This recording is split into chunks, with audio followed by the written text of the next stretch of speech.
మీ తాకట్టు బంగారం కష్టాలకి good bye చెప్పండి. వెంటనే ఎన్ గోల్డ్ కి కాల్ చేయండి. నమస్తే, వెల్కమ్ టు ఇట్స్ టీవీ. నేను సిరాజ్. మొత్తం మీద భారతదేశంలో దక్షిణ భారతదేశంలో అత్యంత కీలకమైనటువంటి ఒక సమావేశం కేంద్ర హోంశాఖ మంత్రి అధ్యక్షతన జరిగింది. దక్షిణ ప్రాంతీయ మండలి సమావేశం. కేంద్ర హోంశాఖ మంత్రి చైర్మన్ గా ఉంటారు. ప్రజెంట్ తమిళనాడు ముఖ్యమంత్రి విజయ్ డిప్యూటీ చైర్మన్ గా ఉన్నారు. వివిధ రాష్ట్రాల మధ్య సహకారాన్ని పెంపొందించడం, సమన్వయంతో ముందుకు వెళ్లడం ఈ మండలి యొక్క ప్రధాన ఎజెండా. కానీ తాజాగా వివాదాస్పదమైనటువంటి పలు అంశాలకు ఈ కౌన్సిల్ వేదికగా మారుతున్నారు. ప్రత్యేకంగా అమిత్ షాతో విజయ్ భేటీ అవ్వడం ఇలాంటి రాజకీయపరమైనటువంటి అంశాలకు కారణమవుతున్నాయి. తమిళనాడు కర్ణాటక మధ్య సాగుతున్నటువంటి జల వివాదాలు, మేకేదాటు ప్రాజెక్ట్ కి సంబంధించినటువంటి అంశంపైన మా పంచాయతీని తేల్చండి, ఈ పంచాయతీకి పోలీస్ స్టాప్ పెట్టండి అని విజయ్ అమిత్ షా ముందు చెప్పినట్లుగా సమాచారం. ఇదే అంశంపైన మనం డిస్కషన్ చేద్దాం. వివిధ రాష్ట్రాల ముఖ్యమంత్రుల పాత్ర పైన కూడా ఒకసారి విశ్లేషణ చేద్దాం. నాతో పాటుగా పార్టిసిపేట్ చేస్తున్నారు కేఎస్ ప్రసాద్ గారు. ప్రసాద్ గారు నమస్తే. నమస్తే ప్రసాద్ గారు, దక్షిణ ప్రాంతీయ మండలి సమావేశంలో అమిత్ షా విజయ్ ప్రత్యేకంగా భేటీ మీరు ఎలా చూస్తారు? దక్షిణ ప్రాంతీయ మండలి ముఖ్యమంత్రుల సమావేశం కాబట్టి అమిత్ షా గారు గౌరవ అధ్యక్షుడు కాబట్టి వచ్చి కూర్చున్నాడు చైర్మన్ హోదాలో, సంతోషం.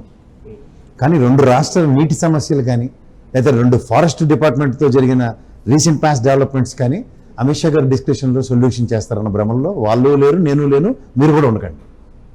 ఎందుకంటే కావేరీ జల వివాదం అన్నది కానీ ఇక్కడ మన తెలంగాణ రాష్ట్రంలో మన కృష్ణానది విషయంలో కానీ మనం గమనిస్తున్న అంశాల్లో తెలంగాణ ముఖ్యమంత్రి గారి వాళ్ళలో గైర్హాజరు గారు లండన్ పర్యటన కారణంగా ఇవి వీళ్ళ దగ్గర నుంచి సొల్యూషన్స్ రావు. ఎందుకంటే ఎపెక్స్ బాడీస్ సంబంధించిన విషయంలో నీటి సమస్యలు apex body, Krishna river board, అలాగే Tungabhadra and Kaveri river boards కూర్చుని జల వివాదాలకి నీటి నిష్పత్తులు అన్నది. ఇప్పుడు రీసెంట్ డెవలప్మెంట్స్లో తమిళనాడుకి in favour of Tamil Nadu Supreme Court direction కూడా ఇచ్చింది. ఏది అగ్రికల్చర్ సెక్టర్కి ఈ సీజన్లో వాటర్ ఇవ్వడం గురించి, ఏటీఎంసీలు అన్నది. ఇందులో అమిత్ షా గారి కన్నా గతంలో మీరు ఆంధ్రప్రదేశ్ నుంచి చూసిన మీటింగ్లు చూడండి, అలాగే కర్ణాటక తమిళనాడు ముఖ్యమంత్రుల సమక్షంలో ముఖ్యమంత్రులు ఇద్దరు సొల్యూషన్ ఇచ్చుకుంటే అక్కడ కాంగ్రెస్ గవర్నమెంటే కాబట్టి కాంగ్రెస్ సపోర్ట్తో విజయ్ గారు ఉన్నారు అన్నది. రాష్ట్ర సమస్యకి కాంగ్రెస్ సొల్యూషన్ కాదు, రాష్ట్ర సమస్యకి బీజేపీ సొల్యూషన్ కాదు. ఎందుకంటే నీటి నిష్పత్తులు అన్నవి జనాభా ప్రాతిపదిక మీద, అయితే కావేరీ రివర్ బోర్డు కానీ కృష్ణా రివర్ బోర్డు కేఆర్ఎంబీ కానీ కూర్చొని ఉన్నప్పుడు వీళ్ళు తేల్చమనండి, అప్పుడు మాట్లాడితే బాగుంటుంది. ఇప్పుడు గతంలో మీరు ఈ ఫారెస్ట్లో ముగ్గురు తమిళ వాళ్ళని చంపారు, తమిళ కూలీలు అన్నది. వాళ్ళ దగ్గర దొరికిన వెపన్స్ కానీ వాళ్ళ దొరికిన మాంసం కానీ ఫారెస్ట్ డిపార్ట్మెంట్లో వైల్డ్ యానిమల్స్ని చంపుతున్నారు. వైల్డ్ యానిమల్స్ని చంపుతున్నప్పుడు గతంలో వీరప్పన్ గారు ఇది తమిళనాడు వాళ్ళు పట్టుకుంటారంటే కర్ణాటక పారిపోయాడు, కర్ణాటక వాళ్ళు పట్టుకుంటారంటే తమిళనాడు పారిపోయాడు అదే ఫారెస్ట్లో. ఈ నాటకాలన్నీ చూసిన తర్వాత కొన్ని జరిగిన విప్లవాత్మకమైన పరిణామాల్లో ఫారెస్ట్ డిపార్ట్మెంట్కి సోఫిస్టికేటెడ్ ఎక్విప్మెంట్స్ ఇచ్చారు. ఈ సోఫిస్టికేటెడ్ ఎక్విప్మెంట్స్ పర్యవసానాలు ఏంటి? ఎదురు కాల్పులు జరిపినప్పుడు తిరిగి వాళ్ళ కాల్పుల్లో ముగ్గురు ప్రాణాలు కోల్పోయారు. ఈ మాటకు వస్తే గతంలో ఆంధ్రప్రదేశ్లో ఈ మన నల్ల ఎర్రచందనం స్మగ్లర్ని 19 మంది దగ్గర చంద్రబాబు గవర్నమెంట్లో ఉన్నప్పుడు ఇదే విచారణకి సిబిఐ ఇన్వెస్టిగేషన్ కానీ లేదంటే ఇదే జడ్జిమెంట్లు కానీ ఏమైనా అడిగిన ఉదంతాలు చెప్పానండి. ఆ రోజు జైలు వెళ్తే ఏడీఎంకే గవర్నమెంటే కదా ఆవిడ చనిపోక మునుపు. అంటే ఒక్కొక్క రాష్ట్రంతో ఒక్కొక్క విధంగాను జల వివాదాల నేపథ్యంలో ఈ ఫారెస్ట్ డెవలప్మెంట్స్ని అకార్డింగ్ టు దేర్ కన్వీనియన్స్ మలుచుకొని మాడతారా? సరే, మీకు అంత దాని మీద సోఫిస్టికేటెడ్ ఇన్వెస్టిగేషన్ కావాలనుకుంటే ఒక single judge from Karnataka, single judge from Tamil Nadu proper investigation చేయండి, చేసి దాని సొల్యూషన్ ఇవ్వండి, మధ్య సిబిఐ దేనికి? సో ఇది ఫస్ట్ థింగ్ ఏంటంటే ఈ వివాదాలని విజయ్ గారు ఏదో రిప్రజెంటేషన్ ఇచ్చినంత మాత్రం గతంలో ఇద్దరు చీఫ్ మినిస్టర్లు కూర్చోవలసిన అదంతా కూడా ఉంది. సో ఏది మేఘదత్త ప్రాజెక్టు విషయంలో కానీ కర్ణాటకకి సంబంధించిన వాటర్ అన్నది కాదు, కేవలం బెంగళూరుకి తాగునీటికి మేఘదత్త ప్రాజెక్టు. సో ఇక్కడ ఓవరాల్గా ఎలకేషన్ ఆఫ్ వాటర్లో మీరు మంచినీటికి వాడుకుంటారా లేకపోతే వ్యవసాయ శాఖ వాడుకుంటారా అనేది స్టేట్ డిస్క్రిప్షన్స్ మీద ఉన్నాయి. ఏటీఎంసీలు విభజన ఏ ప్రాతిపదికకు ఇచ్చిన దగ్గర ఇవాళ ఎరోనియస్ సర్కమ్స్టాన్సెస్లో ఈ వాటర్ లేని తరుణంలో కూడా అగ్రికల్చర్ సెక్టర్కి సుప్రీంకోర్టు డైరెక్షన్లో respective governments both are agreed. కానీ ఇక్కడ తాగునీటికి మేఘదత్త ప్రాజెక్ట్ అంటే రివర్ బోర్డ్స్, నెక్స్ట్ దానికి సంబంధించిన ప్రాజెక్ట్ డెవలప్మెంట్ అథారిటీస్, నెక్స్ట్ జాతీయ హోదాలో కట్టబడుతున్న ఏ ప్రాజెక్టుకైనా అప్రూవల్స్ ఏ ప్రాతిపదిక మీకు ఇస్తారు? నాకు కర్ణాటకలో బెంగళూరుకి నీటి సమస్య ఉంది, నేను డ్యామ్ కట్టేసుకుంటానంటే రేపు పొద్దున్న తమిళనాడుకి ఇంకో మెడ్రాస్కి కూడా వాటర్ కావాలని వాళ్ళు డ్యామ్ కడతారు. Is it a solution for that? ఉన్న నీటిని సద్వినియోగపరచుకోవడానికి వాళ్ళకి వెసులుబాట్లు ఇవ్వండి. ఈ రోజు కావేరీ రివర్ మీద సంబంధించిన తమిళనాడు కర్ణాటక ప్రాబ్లం ఈ రోజుకి రిజాల్వ్ కాలే. మన నెత్తికి రెండు రాష్ట్రాలు తీసుకొచ్చి పెట్టారు, తెలంగాణ ఆంధ్ర. కృష్ణానదికి ఇదే ప్రాబ్లము. కేవలం కామన్ అండర్స్టాండింగ్ మినిమం ప్రోగ్రామ్తో నడుస్తున్నాయి ఇవి. గతంలో మీరు నాగార్జున సాగర్ డ్యామ్ మీద రైతులు నెక్కచ్చిగా కేసీఆర్ గవర్నమెంట్లోనే వచ్చారు, రేపు రేవంత్ రెడ్డి గవర్నమెంట్లో కూడా వస్తారు. నీటి దగ్గర ఎవడు కాంప్రమైజ్ అవడు. దీనికి ప్రాథమికంగా కేంద్ర ప్రభుత్వం ఆ రోజు విభజించే చట్టాలు చేసినప్పుడు కానీ ఎపెక్స్ బాడీలో కానీ వీటికి సత్వర పరిష్కారాలు ఇవ్వనండి, అప్పుడు మూసుకుని ఉంటారు. ఒక పక్క జనాభా ప్రాతిపదిక మీద తెలిసిన విషయం తెలుసు, జనాభా ప్రాతిపదిక మీద నిష్పత్తి ఇవ్వట్లేదన్న విషయం వాళ్ళ దగ్గర తప్పు పెట్టుకుని ఇరిగేషన్ మంత్రిని ఎందుకు తెచ్చి కూర్చోబెట్టరు? తెచ్చి ఇక్కడ ప్రాబ్లం రిజాల్వ్ చేయండి. అవి లేకుండా అమిత్ షా గారికి చెప్పారు. ఈ తడకరాయి బేరాలు ఎందుకంటాను? కేంద్ర పెద్దన పాత్ర కాదా? ఎవరిది పెద్దన పాత్ర అండి? మరి దానికి ఈ పరిధికి ఎపెక్స్ బాడీ ఆధ్వర్యంలోను, కేఆర్ఎంబీలను, కావేరీ రివర్ బోర్డు ఆధ్వర్యంలోను ఈ రెండు రాష్ట్రాలను మూసుకుని కూర్చోమని ఎందుకు చెప్పాలి? ఓకే, మన నాగార్జున సాగర్ మీద కర్రలు పెట్టుకుని రెండు స్టేట్ రైతులు ఎందుకు వెళ్ళాలి? ఇది కాదు కదా సొల్యూషన్. ఇప్పుడు మధ్యలో దీన్ని అటవీ శాఖలో జరిగిన కాల్పుల్ని ఒక షాక్ కింద చూపించి నీటి సమస్యలను రిజాల్వ్ చేస్తారా? అలాగే రిజాల్వ్ చేయండి. ఆంధ్రప్రదేశ్లో కూడా ఇదే ఆ అటవీ శాఖకు సంబంధించిన 19 మంది కూలీలు చంపారు ఎర్రచందనం స్మగ్లర్లని. దాంతో మా కృష్ణ నది పరివాహక ప్రాంతంలో ఉన్న నీటి సమస్యను కూడా రిజాల్వ్ చేయండి రెండు స్టేట్లకి. టిట్ ఫర్ టాటే కదా, అక్కడ జరిగింది ఇక్కడ జరిగింది. ఇది వంక కింద చూపించి సొల్యూషన్ ప్రాస్పెక్ట్లో మాట్లాడితే మాత్రం not at all. First thing, forest borders territories fix అయినప్పుడు concern state authorities should restrict. ఎంతండి దగ్గర 15-20 కిలోమీటర్ల లోపల ఫారెస్ట్లో చొచ్చుకుని కాల్పులు చేపారు. 15-20 కిలోమీటర్లు దారి తప్పిపోతారు. సినిమా కథలా? Intentions and contentions both need to be straight lined. It is the mistake of Tamil Nadu government.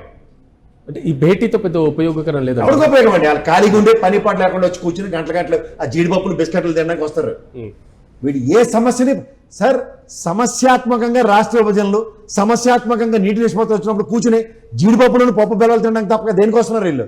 Okay sir, Godavari జలాలపైన KCR గారు ముఖ్యమంత్రిగా ఉన్నప్పుడు మహారాష్ట్ర పర్యటనకు వెళ్ళారు. సో వాళ్ళు డైరెక్ట్ 1-to-1 మాట్లాడుకున్నటువంటి సందర్భాన్ని మనం చూసాం. ఎందుకు తమిళనాడు కర్ణాటక ఇష్యూలో అది జరగట్లేదు? సార్ ఆయన వచ్చి నెలలు అవుతుంది సార్, విజయ్ గారు వచ్చి కొత్త గవర్నమెంట్ వచ్చి. ఈయన డీకే శివకుమార్ కూడా కొత్త, వీళ్ళేమి ఎక్స్పీరియన్స్ అదే చెప్తున్నాడు. పాత ముఖ్యమంత్రుల అనుభవాలతో వీళ్ళు ఇరిగేషన్ డిపార్ట్మెంట్ తో కన్సోల్ అయిన తర్వాత కూర్చొని మాట్లాడుకోమనండి. అయితే మళ్ళీ జీడిపప్పులు మిఠాయిలే ఎవరికోవాలి దిక్కుమాల మీటింగ్లు. ఓకే, మీరు please understand the DMK voice and AIADMK voice.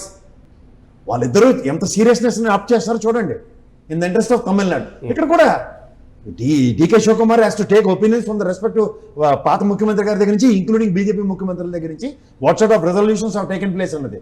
Amit Shah మా మాట అంటాడు కాబట్టి, కేజ్రీవాల్ పార్ట్ 2 కాబట్టి విజయ్ వెళ్ళి నేను చెప్పేస్తే పని అయిపోతుందన్న భ్రమంలో ఉంటే అలా ఎరుబోగులుతూనే ఉంటారు దాన్ని. సార్ ఈ భేటీలో తెలుగు రాష్ట్రాలకు సంబంధించినటువంటి అంశాలు ఏమొచ్చినాయి అనుకుంటున్నారు? ఏమైనా వస్తాయి. ఇద్దరు పదులు నరేంద్ర మోడీ గారు అమిత్ షా గారితో చంద్రబాబు నాయుడు గారు ఇద్దరు విషయాలు మాట్లాడేస్తారు. ఓకే, అందుకే అంత ధైర్యంగా లండన్ పర్యటనకి వెళ్ళిపోయాడు. అయితే వాళ్ళు ఒకరోజు ఇక్కడ కూర్చొని రేపు సాయంత్రం వెళ్ళొచ్చు కదా, చెన్నై నుంచి ఫ్లైట్ తీసుకుని. ఒకరోజులే ప్రపంచం తెరబడిపోదు కదా లండన్ పర్యటనలో. అంటే దీని వెనకాల కూడా ఏదైనా వ్యూహం ఉంటుందండి? ఈ ఊహం వాళ్ళక్కడ. ఓకే, సమస్యని సమస్యాత్మకంగా సృష్టించడానికే బీజేపీ ఉంటుంది. సమస్య కూర్చున్నాం అన్న నెపం పెట్టి కుంటి షాకులు తప్ప అసలు అవుట్కమ్ అనేది ఉండదు. నిజంగా అవుట్కమ్ ఉండేలాగుంటే ఇరిగేషన్ మినిస్టర్ని తీసుకొచ్చి కూర్చోబెట్టాలి. దాంతోపాటు కృష్ణా రివర్ బోర్డు సీఈఓల్ని వీళ్ళందరినీ బోర్డుని కూడా కూర్చోబెట్టి ఇద్దరు ముఖ్యమంత్రుల్ని పాసిఫికేషన్స్ కూర్చోబెట్టాలి. సదరన్ స్టేట్స్ లో 2 స్టేట్లు 4 స్టేట్లకి ఉన్న ప్రాబ్లం ఇది. బోతారు విత్ కేఆర్ఎంబీ అంటే కావేరీ జలాలు, అటుపక్క తుంగభద్ర, అది కూడా మనకి అదే ప్రాబ్లం కదా. కర్ణాటక మిగులు జలాలే కదా మన ఎత్తుకొచ్చేవే.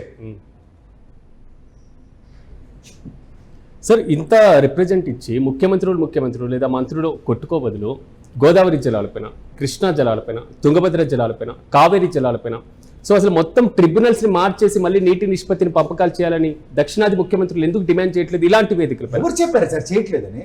మీరు బయాస్డ్ స్టేట్మెంట్ దానికి సొల్యూషన్ ఇవ్వాల్సిన ఎపెక్స్ బాడీస్ కానీ concern ministry from central governments కానీ రిజల్వ్ అవ్వట్లే. Okay sir, first thing Andhra Pradesh representation ఎలా ఉంటుంది? నాకు ఇంత జనాభా ఉంది, నీటి నిష్పత్తి ఇవ్వన్నట్టు.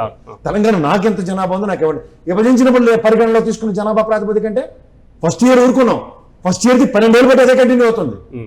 తెలంగాణ ఆంధ్ర సమస్య, నీటి సమస్య కృష్ణానది మీద. గోదావరి అనుకోండి సార్, అది పక్క నుంచి పోతుంది, అది వెళ్ళి సముద్రంలో కలిసి దగ్గర దాని మీద ఏం చేసినా ఎవరికి అప్రహెన్షన్స్ ఉండవు, బికాస్ ఎక్సెస్ వాటర్ ఉంటుంది flood.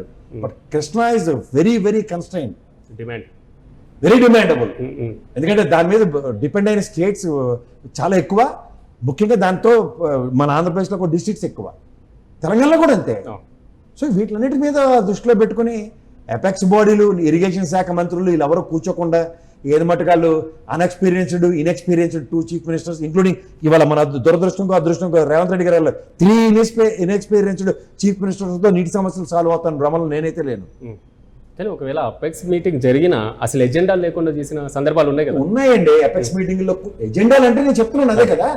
First thing they need to B direction respect central government in prosperity of దాన్ని ఏమంటారు జనాభా నిష్పత్తులు ఫస్ట్ నిర్ణయించబడిన తర్వాత నీట్. ఇప్పుడు మీ ఇంట్లో 10 మంది ఉన్నారు అనుకోండి, 1/2 లీటర్ నీళ్ళు సరిపోవు కదా. మా ఇంట్లో 20 మంది ఉన్నారు అనుకోండి, నాకు 1/2 లీటర్ నీళ్ళు సరిపోవు కదా. గుడ్డ చీళ్ళ పని రాష్ట్ర విభజన చేసినట్టు కాదు కదా. According to the convenience of Venkaiah Naidu.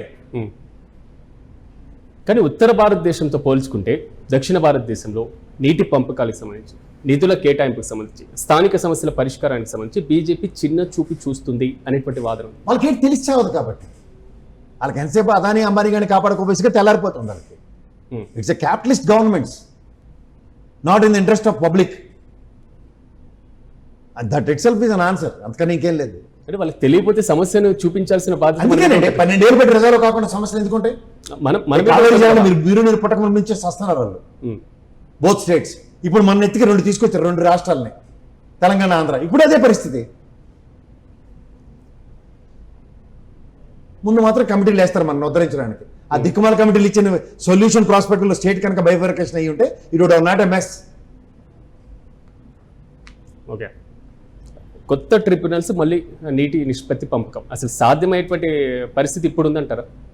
అదే చెప్తున్నాను సార్. ట్రిబ్యునల్కి బేస్ ఏది? జనాభా. రెండోది అక్కడ ఉన్న నికర నీటి నిల్వలు. మనకి మీకు ఇవాళ పోతురెడ్డిపాడు హెడ్ రెగ్యులేటర్ నుంచి ఏం చెప్పింది బ్రిజేష్ ట్రిబ్యునల్? ఎక్సెస్ ఫ్లడ్ కృష్ణాకు వచ్చినప్పుడు తీసుకెళ్ళడానికి మాత్రమే. ఎక్సెస్ ఫ్లడ్ ఎప్పుడు? బ్రిజేష్ ట్రిబ్యునల్ అప్పుడు ఉన్న వెర్డిక్ట్నే ఈ రోజుకి పోవాలంటే అప్పటికే కదా మంటెక్కిపోయి కృష్ణా నదికి అవతల పక్క నుంచి ఏది రాయలసీమ ఎత్తిపోతల పథకం మనం వీళ్ళు ఇంకో దగ్గర తూకొట్టి వీళ్ళు. సార్, ఇలాంటి నీటి పంపకాలు సమస్యలు వచ్చినప్పుడు ఒక బలమైన క్వశ్చన్ చెప్తాను. రాజస్థాన్ లాంటి ప్రాంతంలోనే ఎక్కడ నీళ్ళు లేనప్పుడు ఏం చేస్తారు? ఎంత దూరాలు పోయి తెచ్చుకుంటున్నారు. అలాగేనండి నీళ్లు కరువు అవుతున్నప్పుడు చేసి ఆల్టర్నేటివ్ మెకానిజం ఫెడరల్ సిస్టంలో స్టేట్ డిస్క్రిప్షన్స్ చేసుకొని కొన్ని చేస్తున్నాయి. అప్పుడు ఏం చేస్తున్నాయి? పక్క స్టేట్స్ తో నైబరింగ్ స్టేట్స్ తో సత్సంబంధాలు నెలకొల్పుకొని కలో గెంజవుతామని బతిమాలుకొని తెచ్చుకుంటున్న ఉదంతాలు ఉంటున్నాయి. ఇది సొల్యూషన్ కాదు కదా. సరే, ఒకసారి 2014 టైంకి వెళ్తాం. రాష్ట్ర విభజన చేసినటువంటి సందర్భంలో అప్పుడు ఉమ్మడి ఆంధ్రప్రదేశ్ ముఖ్యమంత్రిగా ఉన్నారు కిరణ్ కుమార్ రెడ్డి గారు. ఒకవేళ రాష్ట్రాన్ని విభజిస్తే నీటిపారుదలకు సంబంధించి ఈ సమస్యలు వస్తాయి, గోదావరి పైన ఇంత డిమాండ్ ఉంది, కృష్ణా పైన ఇంత డిమాండ్ ఉంది, పవర్ పాయింట్ ప్రెజెంటేషన్ సహా వివరించి సభల గురించి చెప్పినటువంటి సందర్భాన్ని మనం చేస్తాం. కానీ అప్పుడున్నటువంటి వివరణ, అప్పుడున్నటువంటి అలాంటి ప్రధానమైనటువంటి అంశాన్ని ఇప్పుడు వెళ్ళిపోతాను సార్. అదే చెప్తున్నాను సార్. కిరణ్ కుమార్ రెడ్డి గారు అనే క్యారెక్టర్ కనుక చూస్తే ఇప్పుడు బీజేపీ పోయాడు కాబట్టి చాలా మందికి మండిపోతుంది తప్ప, ఆ లాస్ట్ బాల్ 6 కొట్టేసి రాష్ట్రాన్ని ఆపేస్తానన్నాడు చెప్పిన అబద్ధాన్ని తప్ప ఆయన టెన్యూర్ అంతా ఇట్స్ ఎ గోల్డెన్ పీరియడ్ అనే చెప్పాలి. ఎందుకంటే వివాదరహితుడైన అతను ముఖ్యంగా ఈ నీటి సమస్య ఏదైతే చెప్పాడో చూడండి, 12 ఏళ్ళు పొద్దుంది, ఇప్పటికి రెజల్యూషన్ లేదు, దాని మీద సొల్యూషన్ లేదు. అంటే ఇదన్నీ these are all fundamental mistakes of respect to central governments which they have not taken certain things into the confidence and concurrence. ఈ ప్రాథమిక సమస్యలు సార్, మనిషి జీవన మనుగడే నీళ్లు నిధులు. నిధులు అన్నదే సమస్య. తెలంగాణ కొన్న నీళ్ళు నిధులు సమస్యతోనే వాళ్ళ రాష్ట్ర విభజన జరిగింది. మనకి అదే సమస్య ఏడుస్తుంది కదా, బేసిక్ లాజిక్. అందుకే గవర్నర్ తాళం నరసింహన్ గారు ఉండేవాడు ఏం చేసేవాడు? తాళం పెట్టిపోయాడు. ఆ పార్టీ మన సెక్రటరియట్ నుంచి రాత్రి అమరావతి ఇటు పిరిగితనంతో పోయాడు అన్నది తర్వాత కదా. అసలు జరిగింది ఏంటి తెలుసా? ఎంప్లాయీస్ కి సచివాలయంలోకి రాకుండా తాళాలు పెట్టారు. ఇప్పుడు అందరూ ఎమ్మెల్సీలు అయిపోయారు, కద్దరు చెట్లు వేసుకుని అశోక్ బాబాలను నోట్లో గడ్డెట్టుకుని కూర్చున్నారు. ఆ టైంలో ఆ గవర్నర్ ఏమి చేయకుండా దేర్జీలా కూర్చుంటే అప్పుడు మనం మన దగ్గర పరిపాలించుకుందామని పోయాం. ఈ 2 కోయిన్సిడెన్స్. అది అసలు మేజర్ సమస్య. అది దాన్ని తప్పిపుచ్చడానికి దిక్కుమాల ఓటుకు నోటు కేసు తీసుకొచ్చారు. అది ట్రాపే. నిజంగా ఓటుకు నోటు కేసులో మొగాడేలో అవడనంటే రామకృష్ణ హెగ్డే పదవి పోయించుండే అలా ఇద్దరిలో ఎవరిదో ఒక ముఖ్యమంత్రి పదవి పోయింది. చేశారు ఎవడన్నా? టెలిఫోన్ టాపింగే కదా రామకృష్ణ హెగ్డే. అప్పుడు దిక్కుమాల ట్రంక్ పెట్టి ట్రెర్రం అని. ఇప్పుడున్న దిక్కుమాల మొబైల్ టెక్నాలజీ ఉంటే వంశాలు పోయింది పదవులు ఒక్కొక్కటి వెళ్ళి. అర్థమవుతుందా? అప్పుడు లుంగి ల్యాబింగే. Okay sir. Thank you sir. అది. మొత్తం మీద చూద్దాం దక్షిణ ప్రాంతీయ మండలి సమావేశంలో మాత్రం మా హక్కుల కోసం మాకు ప్రధానమైనటువంటి సమస్యలపైన ప్రధానంగా పరిష్కారం చూపండి అంటూ వివిధ రాష్ట్రాలు ఇచ్చినటువంటి విజ్ఞప్తి కనబడుతున్నా సో అనాది కాలంగా అంటే దశాబ్దాలుగా నీటి సంక్షోభం నీటి సమస్యలు వివిధ రాష్ట్రాల మధ్య వస్తున్నటువంటి ఘర్షణాత్మకమైనటువంటి వాతావరణం గురించి ప్రత్యేకంగా చెప్పుకోవాల్సినటువంటి అవసరం లేదు. కానీ ఈ భేటీతో దానికి పులి స్టాప్ పడుతుందా లేదా అనేటువంటి ఇష్యూస్ పక్కన పెట్టేస్తే పడాలి అనేది మాత్రం ప్రజల దగ్గర నుంచి వస్తున్న ప్రధాన పాయింట్. చూద్దాం కేంద్రం ఎలాంటి నిర్ణయం తీసుకోబోతున్నాం. మరిన్ని అప్డేట్స్తో మళ్ళీ కలుద్దాం. చూస్తూనే ఉండండి ఇట్స్ టీవీ.